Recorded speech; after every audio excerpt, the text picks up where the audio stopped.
Ang programang ito ay rated SPG. Striktong patnubay at gabay ng magulang ang kailangan. Maaaring may masiselang tema, lengguwahe, karahasan, sexual, horror o droga na hindi angkop sa mga bata.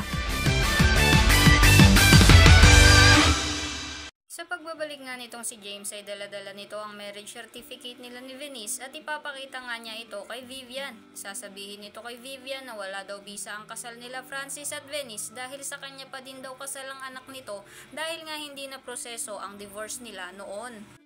Kaya andoon daw siya para bawiin na nito ang asawa niyang si Venice. Pero makakatikim lang ng sampal itong si James mula dito kay Vivian at ipapakalad ka dito sa mga tauhan niya dahil hindi daw papayag itong si Vivian na sirain daw nito ang buhay ng anak niya. Sa kabilang banda dahil nga sa pagkakahulog ni Venice sa hagdan ay hindi nito magagawa ang pinagagawa ni Sir Gob dito. Kaya naman kakausapin ni Francis itong si Tata para magpanggap ulit bilang Venice. At habang nasa mansyon nga itong si Tata ay makakausap nito ang kapatid ni Francis na si Julius. At dito nga ay tatanungin siya nito na kung pwede na daw ba itong pumunta sa langit. Magtataka naman si Tata sa sinasabi ni Julius kaya naman nung tinanong niya ito kung bakit ay bigla na lang iyong umiyak at hindi na maawat.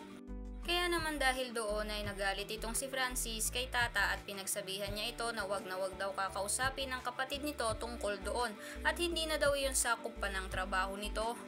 Samantala dahil sa gustong makausap ni James itong si Venice ay pupuntahan niya ito sa ospital at pagbukas nga ng pinto nito ay magugulat ito dahil nga nandoon din si Tata ay mapapasabi itong si James na bakit daw magkamukha si Tata at Venice. Masasabi pa kaya nitong si James ang pakay nito kay Venice o magagawa na ng paraan ni Vivian para mawala na sa landas ni Venice itong si James. Kaya naman para hindi ka mahuli sa mga kaganapan sa My Ilonggo Girl ay huwag mo naman kalimutang i-like ang video na ito and don't forget to subscribe. Thanks for watching. Bye-bye!